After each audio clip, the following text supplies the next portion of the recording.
الحمد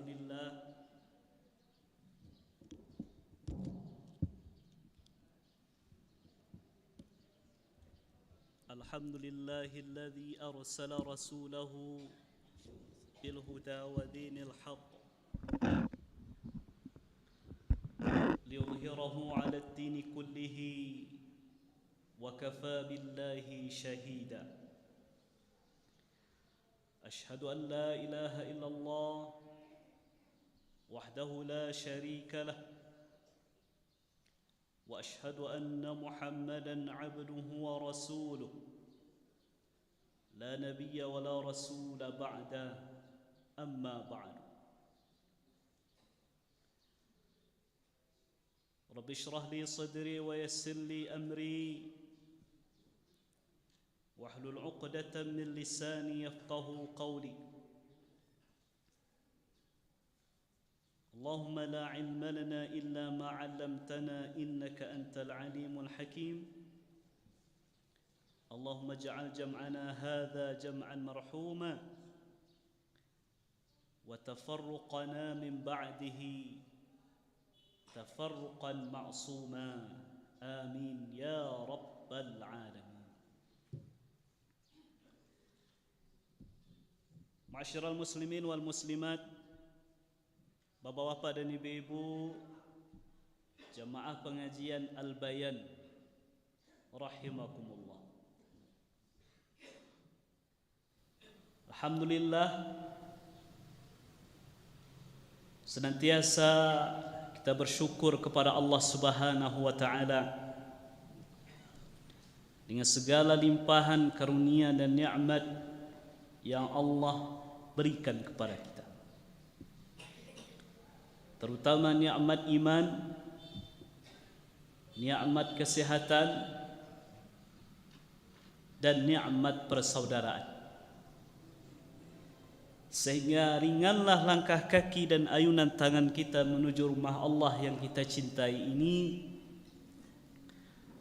dalam rangka berubudiyah, beribadah kepadanya, khususnya dalam bentuk menuntut ilmu-ilmu syar'i yang sangat kita butuhkan di dalam kehidupan kita sehari-hari. Semoga kehadiran kita semua diberkahi oleh Allah Subhanahu wa taala. Amin ya rabbal alamin. Apalagi Bapak Ibu, kita hadir di majelis ilmu. Melangkah saja kaki kita dari luar rumah awak, dari pintu rumah kita, lah luar biasa fadilah keutamaan. Disampaikan oleh Nabi dalam hadis yang sahih, man kharaja fi talabil ilmi fahuwa fi sabilillahi hatta yarja'. Siapa yang keluar dari rumahnya dengan niat untuk menuntut ilmu, maka dia dianggap seperti seorang yang berjihad di jalan Allah sampai dia pulang ke rumahnya. Berarti Bapak Ibu, kau ada awak yang meninggal di majlis ta'lim kau, berarti awak mati syahid. Ya Bu? Ada ibu yang ingin nak. Kita berharap kita diwafatkan oleh Allah sesuai dengan kebiasaan kita dan elok-elok. Man 'asha 'ala syai'in mata 'alaih. Siapa yang dalam kehidupannya membiasakan tentang suatu hal, maka Allah akan matikan dia dalam keadaan itu. Kalau perilaku dalam kehidupan awak dengan sesuatu yang elok-elok dalam kehidupan kita, kita biasa beramal soleh, maka insya-Allah dan kita berharap berdoa, mudah-mudahan Allah pun matikan kita dalam keadaan seperti itu. Melangkah kaki dari rumah, Allah mudahkan jalan ke surga, Pak. Lain dalilnya, Bu? Lain. Hadis Nabi sendiri mengatakan, man salaka tariqan yaltamisu fihi ilman sahalallahu lahu bihi tariqan ila jannah. Siapa yang melangkah kakinya, dia tempuh sebuah jalan untuk menuntut ilmu, Allah permudah jalannya menuju syurga. Bahkan yang lebih luar biasa lagi Bapak Ibu, dalam hadis sahih riwayat Imam Ibnu Hibban dan Imam At-Tabrani dan yang lainnya, Nabi sallallahu alaihi wasallam bersabda, "Man ghada ila masjidin la yuridu illa liyata'allama khairan aw liyu'allimah kana lahu ajrun ka ajri hajin taman hajjatuhu." Siapa yang berjalan, kamarnya berjalan ke masjid, manganya di masjid, tidak ada yang dia inginkan, tidak ada yang dia lakukan kecuali untuk mempelajari kebaikan atau mengajarkan kebaikan. Majlis ilmu ku Bapak Ibu.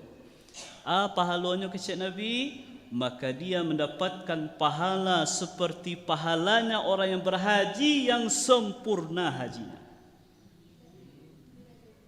Jadi Bapak Ibu kami, barawak yang hadir kini, berapa persen kita yang lain lah pai haji Bu? Boleh banyak Bu?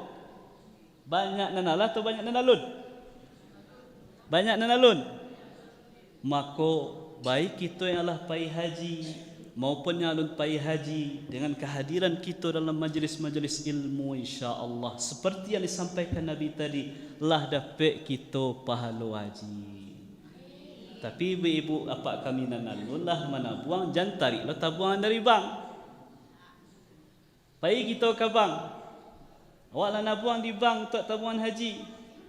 Awak tamuilah teller bank tu Bu, ambo ingin menarik tabungan haji ambo. Bako tu Bu, ambo mengaji al-bayan di Parabek, kecil ustaz nan mengaji, pai ambo menuntut ilmu, pahalanya seperti pahala haji. Yang kita dapat pahalanya Bu, kewajiban bagi yang mampu tetap. Dan tentu ada hal-hal yang lain, ibadah-ibadah yang lain yang tak bisa kita dapatkan itu kecuali kita memang berada di tanah suci. Mudah-mudahan dengan hadis-hadis ko, dengan ayat-ayat yang dikaji, membuat semangat bapa-bapa dan ibu-ibu dalam menghadiri majlis ilmu, khususnya kajian Al-Bayan ko, bisa tetap membara istiqamah sampai kita Sebenarnya ambo agak sagan mengaji siko Bu. Pertama tuah surau awak ko, surau Nyak Parabek. Yang kedua, guru-guru awak, para asatiz, para ustazah di Parabek yang luar biasa. Kalau dalam beribadah, kau ibu-ibu jawab kami, selagi masih ada waya untuk berwudu, indak boleh dipakai debu atau tanah untuk tayamum. Ambo ke ibarat debu. Ustaz wak banyak yang keilmuannya ibarat air tadi.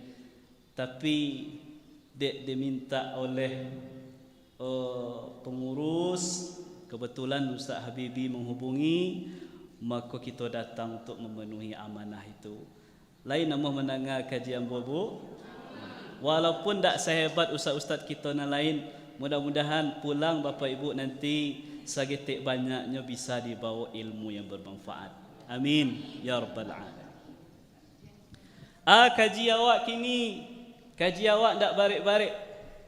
Temanya, judulnya, bahasa orang Parabeknya hifzus sirri. Jangan salah-salah dengar Bu. Bapak Ibu dengar nikah siri Bu. Hifzus sir, hifzus sirri, menjaga rahasia. Ibu punya rahasia tak Bu? Hai, pernah tak rahasia ibu cerituan ke orang? Sama sekali. Pasti. Kadang ada orang deklah sangat barik babani duitnya, sebenarnya nyu rahasia tapi dia ingin berbagi je orang. Nyu sampaikanlah ke orang-orang tertentu rahasia je itu. Maka pengharapan dari orang tu Bapak Ibu sebagai menuju kita berharap ketika rahasia awak kita ceritakan ke orang lain yang kita percaya, maka kita berharap jangan sampai rahasia itu nyebarkan. Iya atau tidak? Ya. Kaji awak itu sekininya Bapak Ibu. Walaupun sederhana, tapi disikolah salah satu penyakit di tengah-tengah masyarakat yang bisa meluluh lantakkan, merusak tali persaudaraan yang sebelumnya begitu kokoh dan luar biasa. Rusak dia gara-gara tak pandai menjaga rahsia. Padahal Allah Subhanahu wa taala berfirman, wa aufu bil ahdi innal ahda kana mas'ula. Dan hendaklah kamu menepati janji, karena sesungguhnya janji itu kelak di akhirat akan dimintai pertanggungjawaban oleh Allah. Surat Al-Isra ayat 34. Nah, ada orang membisikkan rahasianya ke kita Bapak Ibu. Maka ada 3 bentuk orang menyampaikan rahsia kawak yang mesti kita fahami. Yang pertama, nyo sampaikan rahasianya ke kita, kemudian nyo bisiakkan, Bu, Pak, ko rahsia dan terawak berdua sebaya jangan sampai nelayan tahu. Nyo pasankan mana. Berartilah jaleh itu indah ada alasan bagi awak untuk menyampaikannya ke yang lain. Cukup kita saja yang tahu. Tapi ada pula 2 keadaan yang orang tu tak ada memberikan pesan zahir langsung seperti itu. Tapi bisa kita pahami, itu juga rahasia yang tak patut juga disampaikan ke orang lain. Itu yang kedua bentuknya. Nyo nak ada menyampaikan seperti yang tadi rebo. Tapi nyo dari gerak-geriknya menyampaikan kawak, nampak dari gerak-geriknya itu, pembicaraan itu nyo tak ingin orang lain tahu. Nyo lihat kiri, nyo kanan dulu, nyo lihat muka belakang, lain tak ada orang kau. Ketika nyo yakin tak ada orang, baru nyo bisiakkan itu kawak. Nyo tak ada pesan dah, Bu. Tak ada nyo sampaikan ko rahsia yang sampaikan ke orang. Tapi dari gerak-gerik nyo tadi bisa awak pahami ko rahsia. Jadi tak mesti ada pesan di awal dulu. Kalau lah jaleh gerak-geriknya ko pesannya sampaikan tak ingin orang lain tahu, berarti arif selawat. Kemudian yang ketiga, pasan tak ada, gerak-gerik biasa saja. Tetapi bisa awak pahami dari konteks, dari isi pembicaraannya awak. Maka jangan sekali-kali kita magiah tahu isi pembicaraan kita dengan nyo. Contohnya, Bu, nyo nak ada pesan kawak jaga rahsia tu dah. Indak pula nyo dalam gerak-geriknya menunjukkan itu sesuatu yang menunjukkan ketakutannya di dengar orang lain. Tapi dari konteks atau objek pembicaraannya itu sebuah rahasia. Misalnya nyo bicara tentang keadaan dirinya, aib dirinya. Berartilah paham sajalah kita Bapak Ibu, itu sesuatu yang tidak patut disampaikan ke orang lain.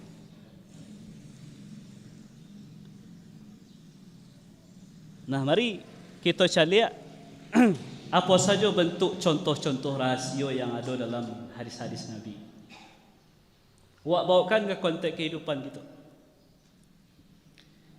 Yang pertama, rahsia yang mesti ditutui rapi dan sampai pihak yang lain tahu, iaitu rahsia antara suami dan isteri.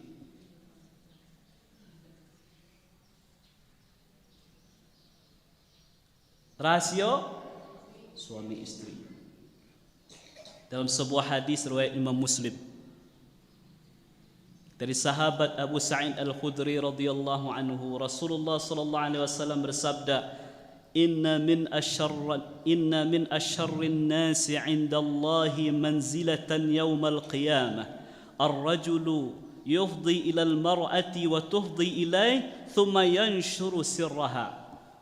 Sesungguhnya di antara orang-orang yang paling buruk nanti kedudukannya di sisi Allah di hari kiamat nanti, yaitu seorang laki-laki yang berhubungan dengan istrinya, atau seorang perempuan yang berhubungan dengan suaminya di malam hari, kemudian siang harinya bisuaknya agih tahu ke orang lain tentang rahasia hubungan mereka. Kok ada orang yang, mohon maaf, yang menyebarkan urusan kamarnya surang ke orang lain, lain punya rasa malu junya tu. Kalaulah urusan ranjangnya sendiri, urusan kamar laloknya sendiri, nyo caritoan ke orang, berarti tidak akan ada rahasia yang bisa nyo pacik. Pasti yang lebih rendah daripada itu nyo akan sampaikan ke orang. Dan itu kalau bisa kita kiaskan ke yang lain, tidak hanya berkaitan dengan hubungan suami istri. Ada pembicaraan, ada urusan-urusan antara kita suami istri yang seharusnya ditutui rapi dan sampai tahu orang lain. Bahkan mungkin anak jamin tua sendiri pun jangan sampai tahu. Saking pentingnya rahasia antara suami istri. Hati-hati, kini media sosial awak pula begitu parah. Urusan kamar pula mudah orang membuka kamarnya untuk dikonsumsi oleh publik. Tak usahlah awak cerita media sosial Bapak Ibu, mohon maaf ya. Ada kebiasaan mungkin di sebagian tampik yang menurut ambo itu kurang pantas. Kalau ada orang baralek bu, lah dihias kamar pengantin rancak-rancak, kebiasaan banyak orang yang terjadi. Nyo buka pintu kamar pengantin itu lebar-lebar pak, dengan harapan bisa orang mencaliak dan terkagum-kagum dengan ba'a rancaknya kamar pengantin yang telah nyo sediakan dan siapkan. Lai terjadi di tempat awak bu. Lai. Pertanyaan kami, lah tujuannya tu. Apa? Ingin dipuji orang. Yakin kita orang yang mencaliak itu ingin memuji kita sadonya. Mana tahu nampaknya matanya dek jalan kok, tiok sudut kamarnya nilai.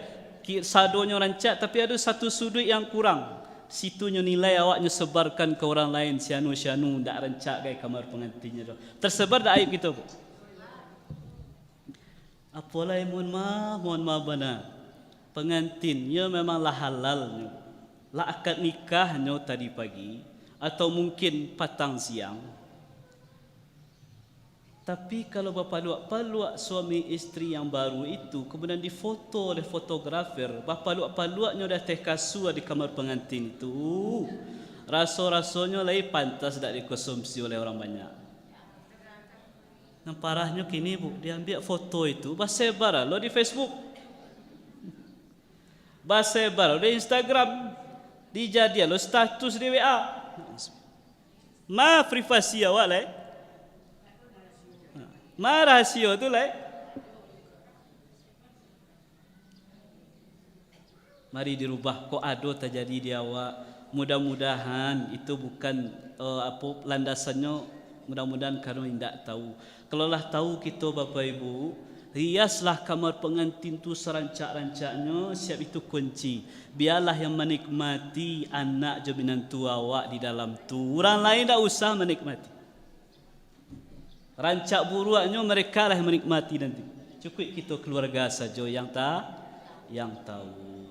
Ada contoh lain Bapak Ibu ya. Memandikan jenazah. Kata Nabi SAW, liyaghsila mautakum al-ma'mun.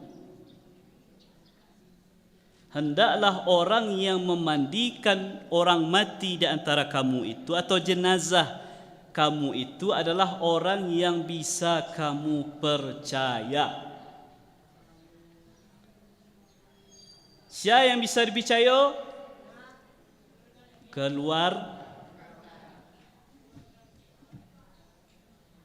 Makanya ketika pemandian jenazah itu tampaknya harus tertutup dari pandangan orang banyak. Yang memandikan usahakan yang satu jenis kelamin jo jenazah. Kalau yang meninggal laki-laki, maka keluarga yang laki-laki yang memandikan. Kalau yang meninggal parusi, keluarga yang berjenis kelamin parusi pula yang memandikan. Sebaiknya model itu. Jangan sampai ada orang lain, walaupun kawan sendiri, walaupun tetangga sendiri. Kenapa? Khawatir nanti kok ada aib di jenazah itu, indak tahan mulut orang tu untuk menyebarkannya ke yang lain nanti.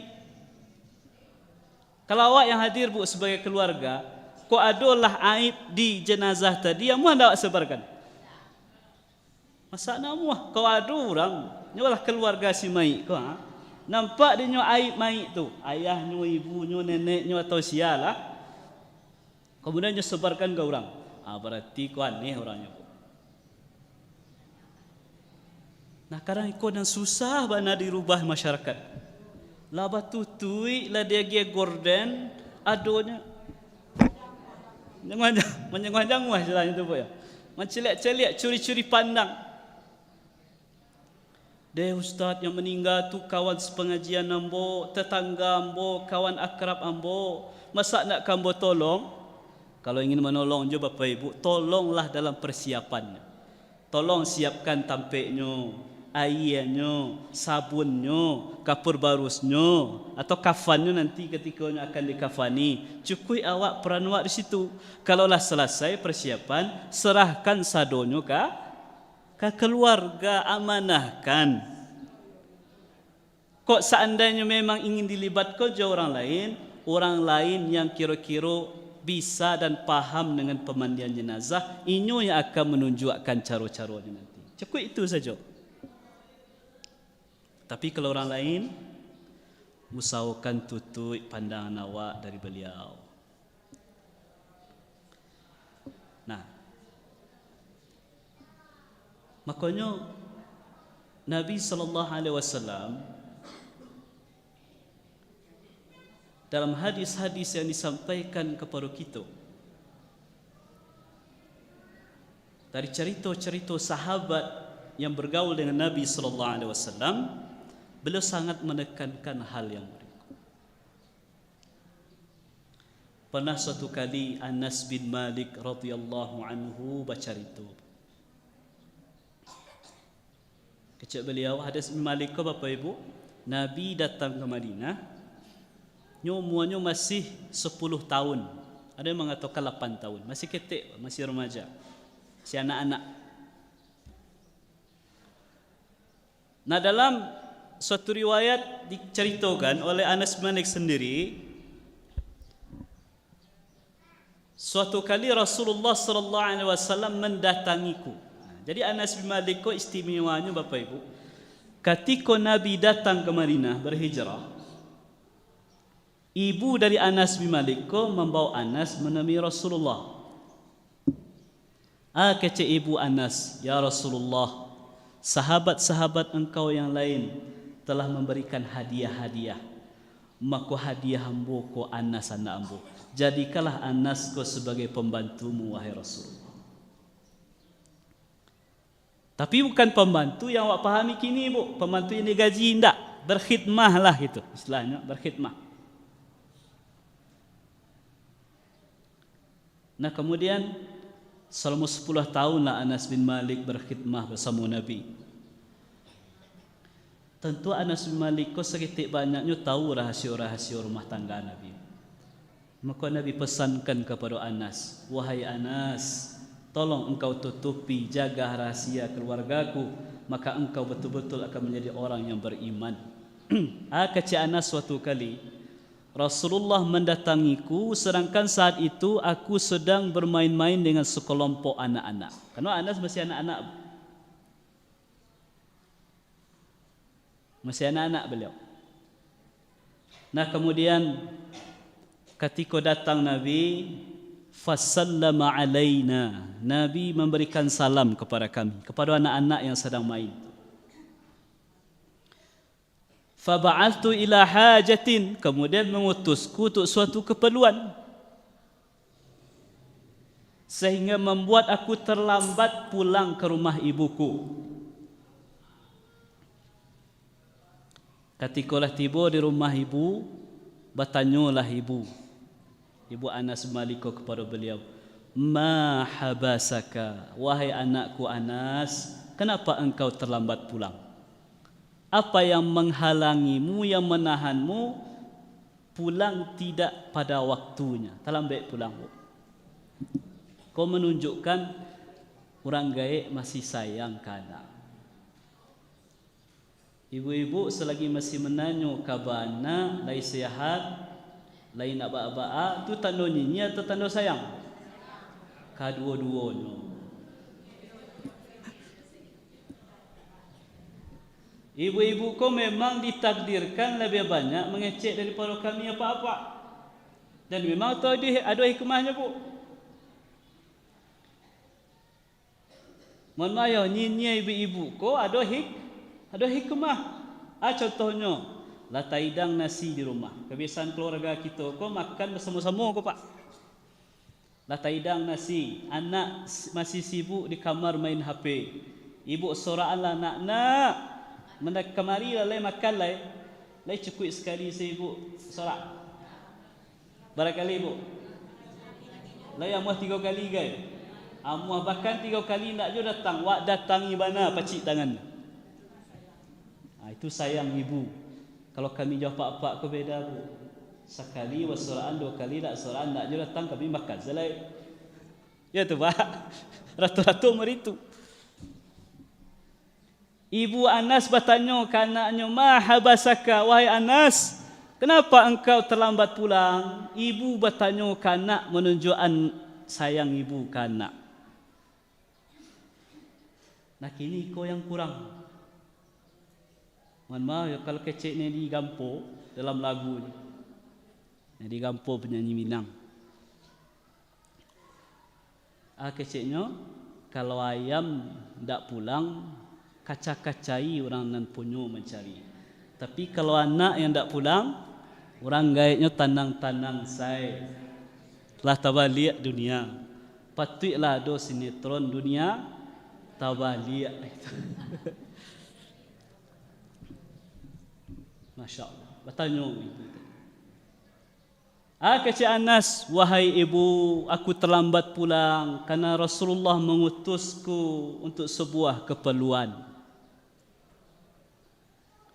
Apa keperluannya? Kata ibu Anas bertanya balik. Innaha sirrun. Mohon maaf wahai ibu. Sesungguhnya itu adalah rahasia antara diriku dengan Rasulullah. Aku tidak bisa memberitahu walaupun engkau adalah ibu. Lihat ba'a hebatnya pendidikan Nabi kepada Anas tadi. Tadi Nabi katakan, wahai Anas, tolong jaga rahasiaku. Engkau akan menjadi fatakun mu'minan. Engkau akan betul-betul jadi orang beriman.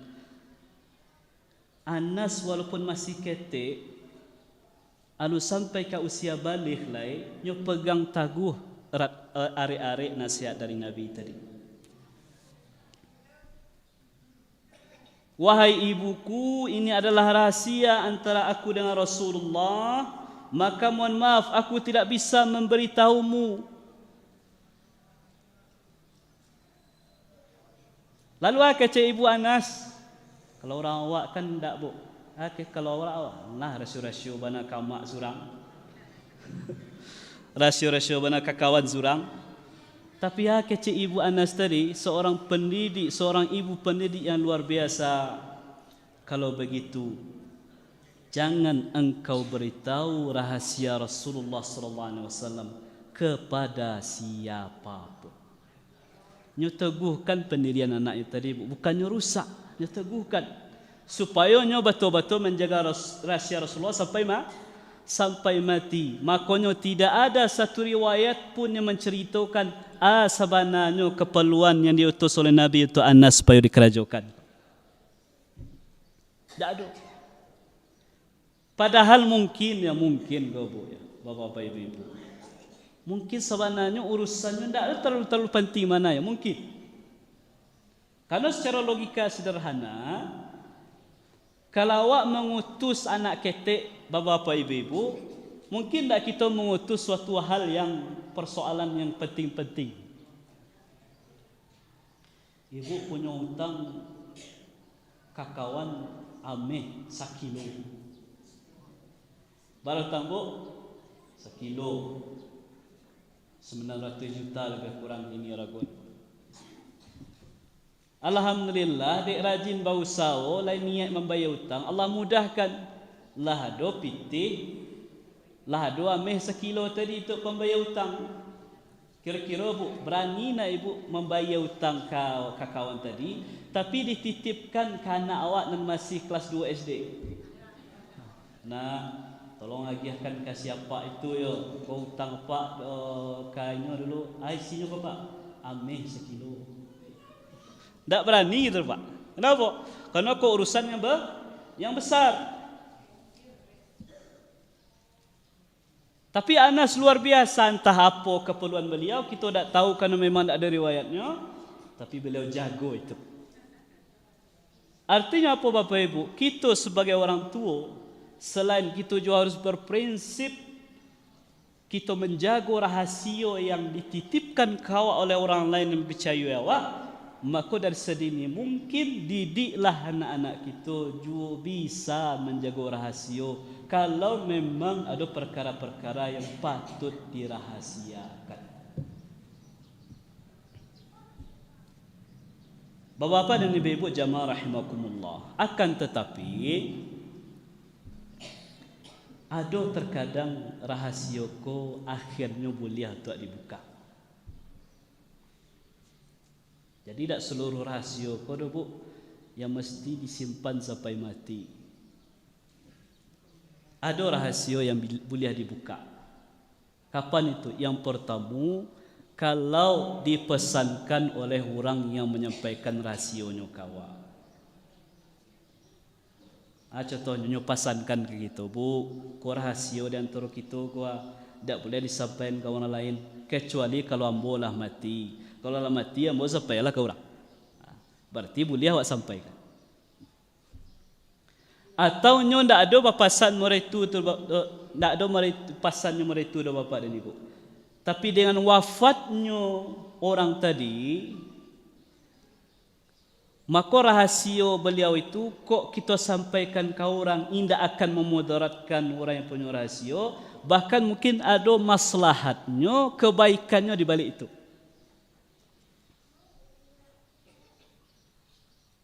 Aku ada terjadi di zaman Nabi dalam pribadi Rasulullah sallallahu alaihi wasallam sendiri dengan anak beliau Fatimah.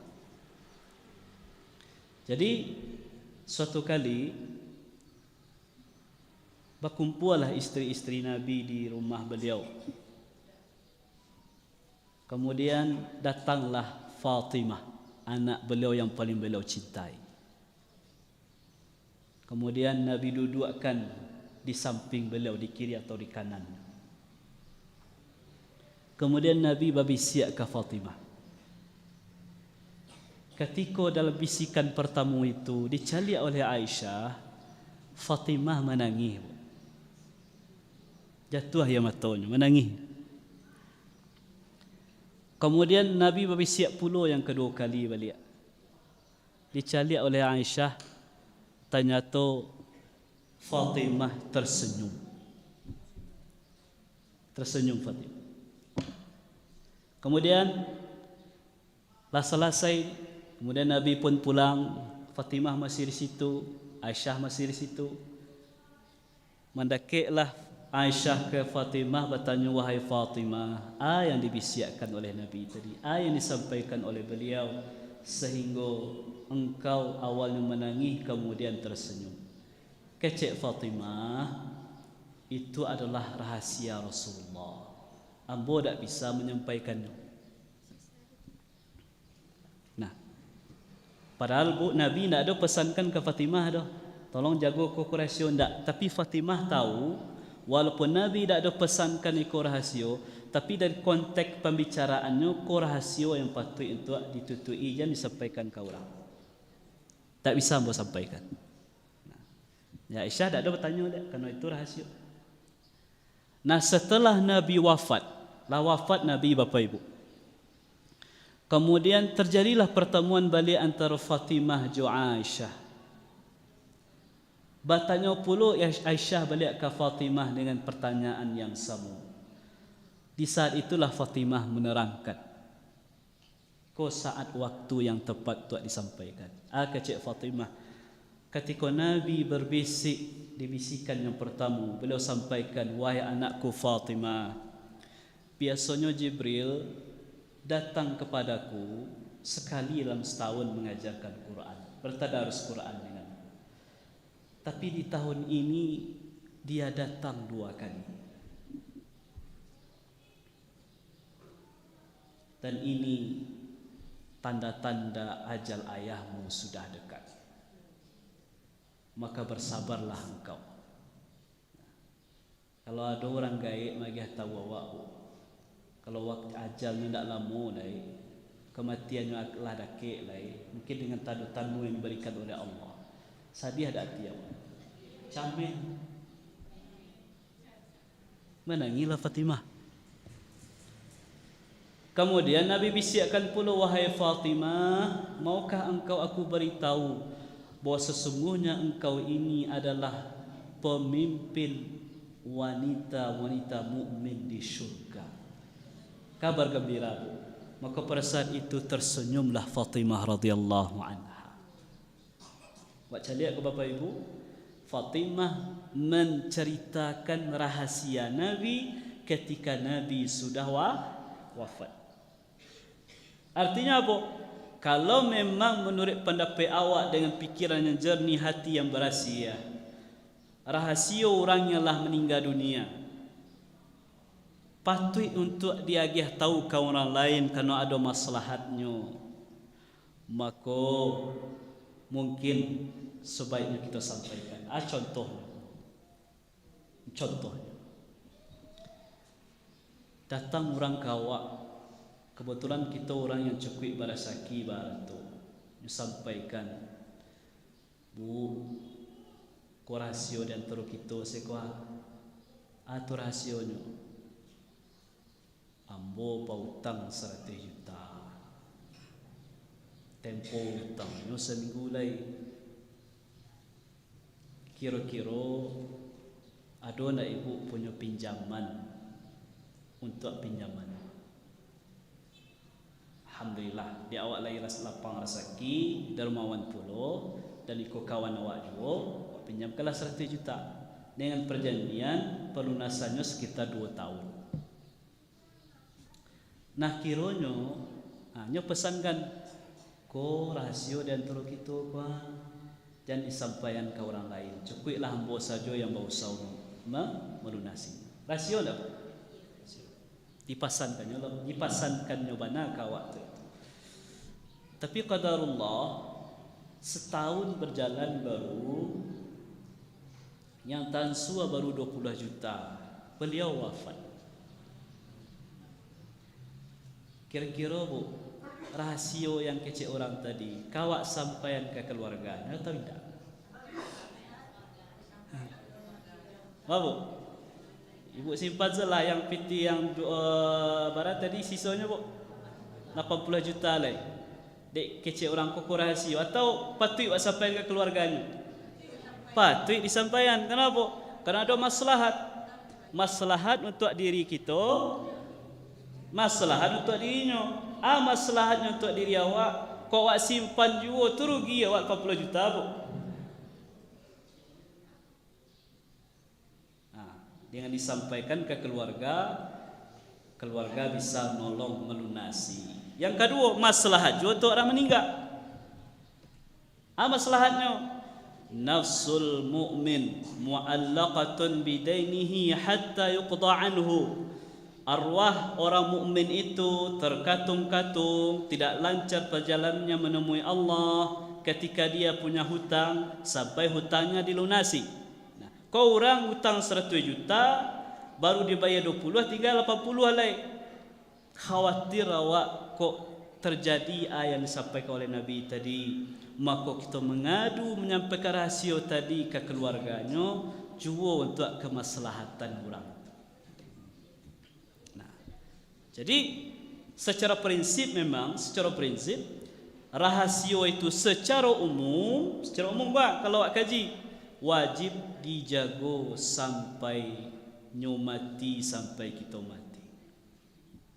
Walaupun kau orang yang paling dekat sekalipun, walaupun kakawan lalu bapa ibu sakamar tiap hari, suami atau istri sekalipun. Tapi ada memang kondisi-kondisi tertentu yang membuat awak mesti menjaga rahsia itu, jangan sampai lapeh ke orang lain. Nah, kalaulah kita amalkan prinsip dalam kehidupan awak, hifzus sirri, menjaga rahasia atau kitmanus sirri, menyembunyikan rahasia, maka insya-Allah akan aman pergaulan awak. Makanya dalam masalah rahasia ada perkara yang mesti kita pahami, Bapak Ibu. Yang pertama, hati-hati menyampaikan rahasia ke orang. Kok kamu menyampaikan rahasia, sampaikanlah ke orang yang betul-betul kita yakin nyo bisa menjaga rahasia itu sebaik-baiknya sesuai dengan amanah. Ya. Kemudian yang kedua, dari segi pembicaraannya, tolong sampaikan. Kok kaliagiah jua rahasia awak atau rahasia keluarga kita, sampaikanlah dengan tujuan memang untuk mencari solusi ke orang yang tepat. Nah, makanya di pengadilan bu, lai bisa coba rahasia-rahasia awak. Di pengadilan pasti dibuka rahasia tu. Tiba-tiba orang ada minta cerai ke pengadilan, bapak-bapak ibu-ibu, apakah langsung Pak Hakim tu ketok padu cerai langsung? Tidak. Ditanya dulu, bako ibu majuan cerai ke pengadilan. Yang hak cerai ko kan dari apa? Bako datang ke pengadilan. Ditanya dulu.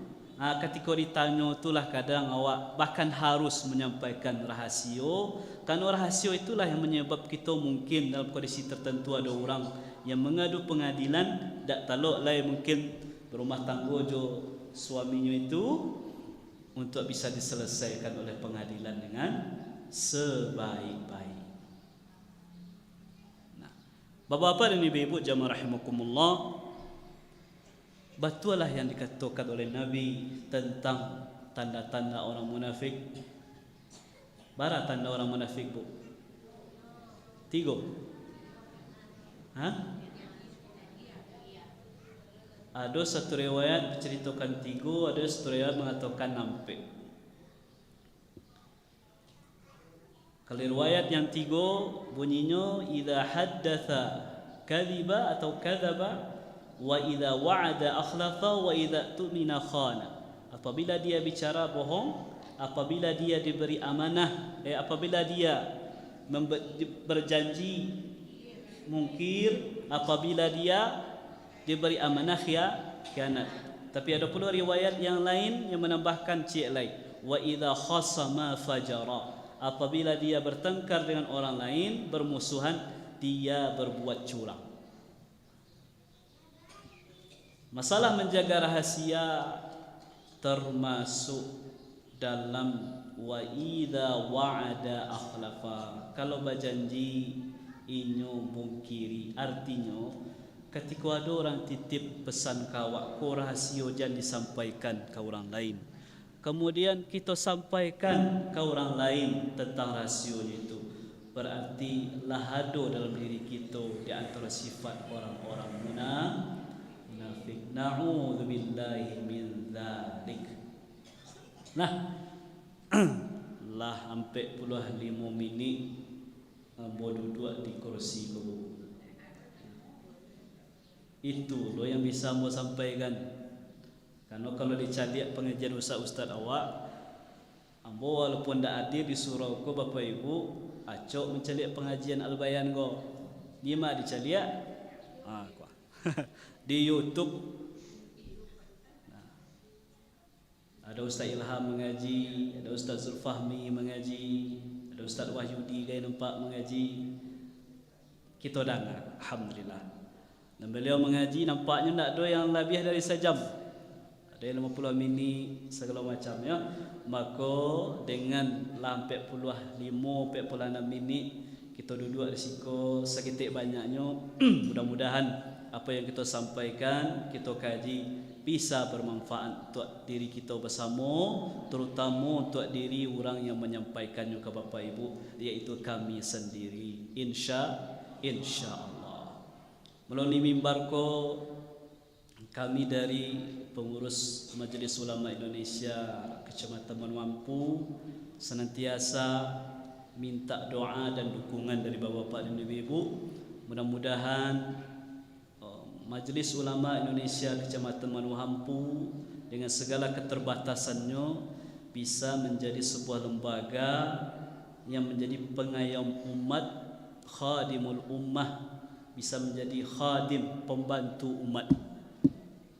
Dalam artian kalau ada persoalan-persoalan, terutama persoalan keagamaan yang patut untuk dikonsultasikan, maka Majelis Ulama Indonesia Kecamatan Manumampu siap untuk membuka pintu sebagai pemberi solusinya kalau kami memang mampu.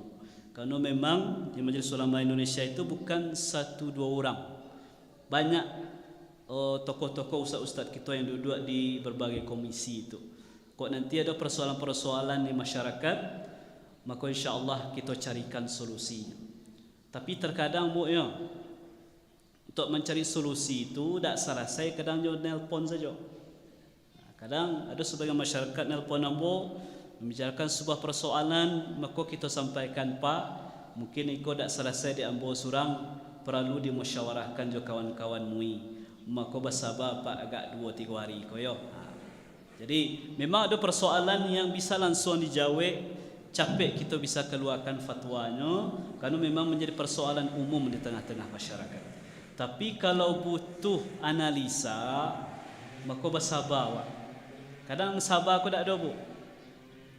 Orang bertanya, Ustaz, ambo keluarga ambo bertangka masalah warisan. Warisannya bila tu? Warisan nenek buyut kami dulu. Laku suik banang ke Bapak Ibu, baru diadukan ke Majelis Ulama. Lai bisa itu hanya melalui telefon saja selesainya? Tidak. Didudukan dulu. Kalau tidak selesai dek ketua MUI surang atau dek pengurus MUI surang, dimusyawarahkan dulu, dicarikan solusinya dulu. Karena fatwa itu tidak bisa terburu-buru, butuh pemikiran yang mendalam. Kalau terburu-buru nanti khawatirnya awak akan keluar fatwa yang serampangan nanti. Makanya batulah kecil ulama kita, man takallama fi ghairi fannihi ata bil ajaib. Siapa yang berbicara tentang sesuatu yang bukan bidangnya akan keluar hal-hal yang ajaib-ajaib, yang aneh-aneh dari fatwanya. Makanya bertanya pun kita Bapak Ibu sebuah pertanyaan, celiak-celiak pula bidang ustaz, kuah bidangnya. Kalau masalah fatwa yang kami tanya, masalah fikih, masalah syariat, bertanyalah kau ustaz awak yang memang backgroundnya adalah orang-orang syariah, orang-orang pakar fikih, pakar usul fikih. Alhamdulillah di Parabek ma'had kita takhasusnya fikih usul fikih. Mudah-mudahan kita berharap para mahasantri dari Ma'had Ali Parabek akan menjadi mufti-mufti, akan menjadi qadhi-qadhi, akan menjadi orang-orang yang bisa menyelesaikan persoalan di tengah-tengah masyarakat ketika turun nanti ke tengah-tengah masyarakat. Amin ya rabbal alamin. Wabillahi taufik wal hidayah. Oh, ada pertanyaan Bu?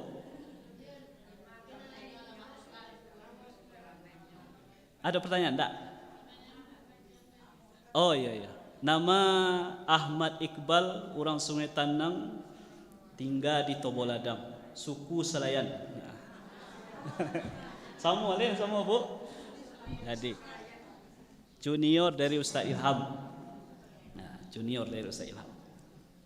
Lain Bu pertanyaan? Tak.